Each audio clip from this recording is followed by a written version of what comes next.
পাপের সাম্রাজ্য ধ্বংস হবেই হবে, তাতে কোনো সন্দেহ নাই।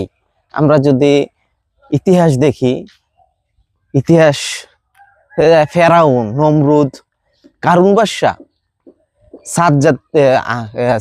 আদ জাতি, সামুদ জাতি সকলেই কিন্তু ধ্বংস হয়েছে, একদম চোখের পলকে নিমেষে ধ্বংস হয়ে গেছে, মাটির সাথে ধূলিসাৎ হয়ে গেছে তাদের সাম্রাজ্য। আপনি কিন্তু তাদের চেয়ে শক্তিশালী নন, আমি তাদের চেয়ে শক্তিশালী নই।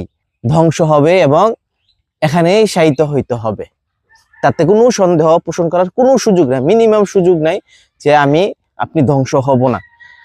ফেরাউন, নমরুদ, আদ জাতি, সামুদ জাতি, তারপরে হচ্ছে কারুন বাদশাহ, সাজ্জাদ বাদশাহ যে নিজেকে খোদা দাবি করছে, এবং কারুন বাদশার সম্পত্তি এমন সম্পদ ছিল যে তার শুধুমাত্র সম্পদের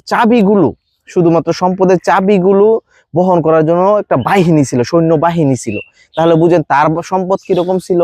সুতরাং আপনাকে আমাকে এখানে এসে শায়িত হইতেই হবে, তার কোনো বিকল্প নাই। সুতরাং অহংকারী, প্রচন্ড রকমের অহংকারী হয়ে ওঠার কোনো সুযোগ নেই, এবং যারা অত্যাচার মানে টাকার গরমে মানুষের সাথে অত্যাচার নিপীড়িত করে, তারা ধ্বংস অনিবার্য, এবং সবারই ধ্বংস অনিবার্য, শুধু সাময়িক সময়ের ব্যাপার। ধন্যবাদ।